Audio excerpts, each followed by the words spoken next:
Now you'll find at the beginning of the conversation with anyone that you don't really know tends to have a lot of peaks and a lot of dips. So you go in with your opening line and there's a general peak, and then you have the ability to transition from there and you're still on a peak, and then there's a bit of a dip, and because she's thinking, okay, what next? And you're thinking, what next? You're running out of things to say. It's just after that really funny joke that you told her.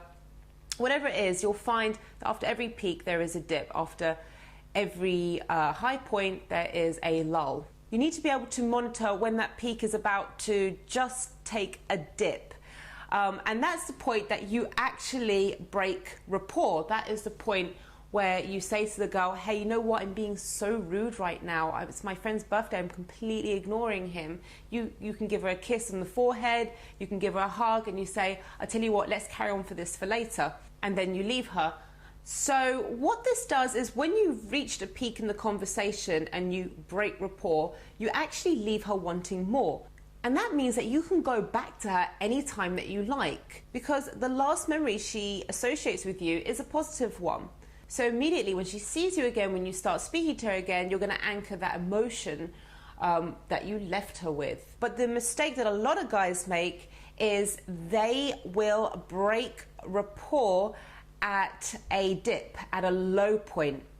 They're not actually breaking rapport, they are just breaking away.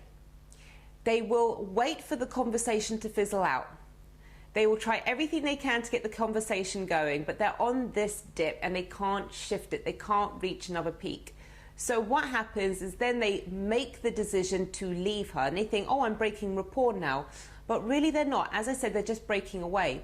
You see, there's this really uncomfortable point. She's thinking, I hope he goes. He's thinking, I wish that she would say something. She's thinking, I'm going to tell him to go any second. And eventually he says, okay, I'm going to go now. And she's thinking, thank God for that. That was really, really getting uncomfortable. Now, there is 0 point in him going back to that girl, because the last memory that she associates with him is a negative one. So if he comes back to her, she's going to be hostile to him. She's going to have hostile body language and her response is going to be a negative one.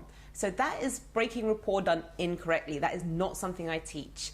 You need to be able to monitor when you've hit a high point and you need to let it go. You need to separate yourself from the girl. Now, obviously, you can only do this in the nighttime. You can only do it in a nightclub or a bar. And what people are really worried about is they're worried about leaving the girl and someone else is going to take her place. Okay, most of the guys that are going to talk to her that night, she's just going to blow out. She's going to tell them she's not interested. Because they'll be making mistakes. They'll be orbiting her the whole night. They'll be hanging around her like a mosquito. They won't be breaking rapport. And eventually, you know something? She's going to look at you. You're going to look at her. You can do a signal to her, such as a yawn or look like you're falling asleep, because you're trying to show her that you understand she's really bored of that guy she's with. And so many times, I've noticed this, girls will run to the guy that broke rapport with them because they can trust him. They know that he's not going to be hanging around them for ages. So she'll leave the guy she's speaking to and she'll say to the guy, oh, I've just seen my friend, and she'll run over to you. And essentially, you'll be rescuing her from this guy.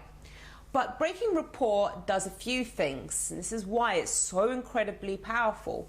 First of all, you get to demonstrate that you are a man in demand. You are someone who is popular and everyone wants to speak to you. Your time is precious and your time is valuable.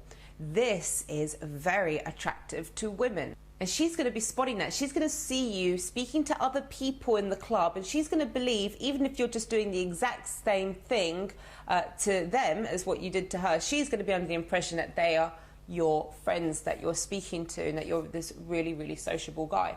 Remember, you can be breaking rapport with a number of girls. This is why it's so great. You don't have to get stuck on just one girl the whole evening. Secondly, it shows that you're not giving her that much value. A lot of guys will just abandon their friends, abandon their plans, forget about their friends completely, and just orbit that woman for the rest of the night just because she was polite to him for a few minutes. And girls see this. girls notice these little things.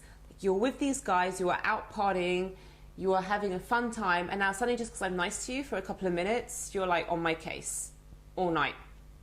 Guys don't realize this, but women spot it a mile away. So this is another reason why breaking rapport is so cool. It shows that you have your plan, you have your friends this evening, you're not going to abandon them just because she's nice to you. She's going to have to do a lot more than that if she wants your full undivided attention.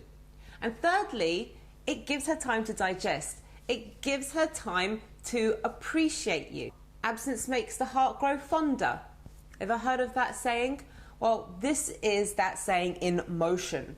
You are going to make her miss you. Let her talk to the other guys. Let other drunken guys slobber all over her. That's fine. She'll just appreciate you a whole lot more. See, the great thing is that when you go see her again, you can carry on from where you left off, or you can start a whole new conversation. She will start making more of an effort to keep you there because you've created this cycle, because you can do this a few times where every time it gets good, you leave her. So what she does is she automatically starts trying to keep you there for longer. She starts working hard and making more of an effort, investing more energy and time and concentration in you.